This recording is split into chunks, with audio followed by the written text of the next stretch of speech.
अमरावती शहरातील अत्यंत वर्दळीचा असलेला जर आपण पाहिलं तर पोलीस पेट्रोल पंप जो चौक आहे या चौकामध्ये सिग्नल या ठिकाणी बसवण्यात आलेलं होतं, परंतु 1 ते 1.5 महिन्यापूर्वी वादळी वारा आणि पाऊस आला आणि त्यामुळे या ठिकाणचं सिग्नल जे आहे ते तुटून पडलेलं होतं आणि त्यानंतर या ठिकाणी पुन्हा सिग्नल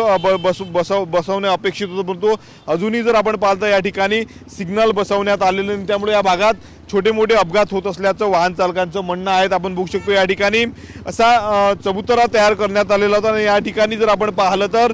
सिग्नल ठेवण्यात आलेलं होतं, वाहतूक व्यवस्था अबाधित राहण्यासाठी, कुठलाही अपघात होऊ नये यासाठी सिग्नल या ठिकाणी ट्रॅफिक सिग्नल लावण्यात आलेलं होतं, परंतु आपण बघू शकतो या ठिकाणी पाऊस आणि वादळी वाऱ्यानंतर या ठिकाणचं सिग्नल पडल्यानंतर सिग्नल जे आहे ते बाजूला नेऊन त्या ठिकाणी धुळखात पडलेला आहे, परंतु अजूनही या ठिकाणी सिग्नल लावण्याची तसदीद जी आहे ती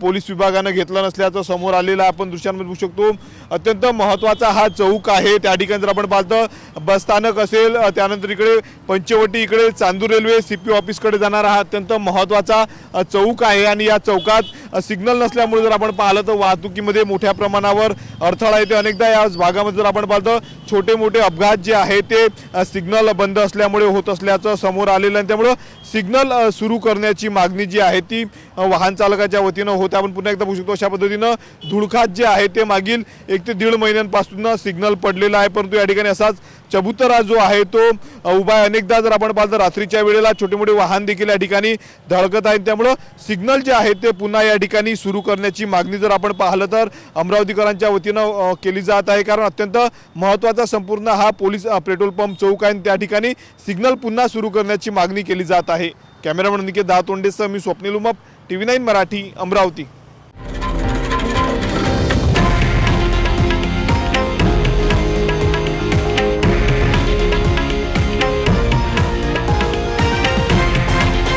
हे आहे देशातील नंबर 1 न्यूज नेटवर्क आणि आपण पाहत आहात TV9 मराठी, एकमेव।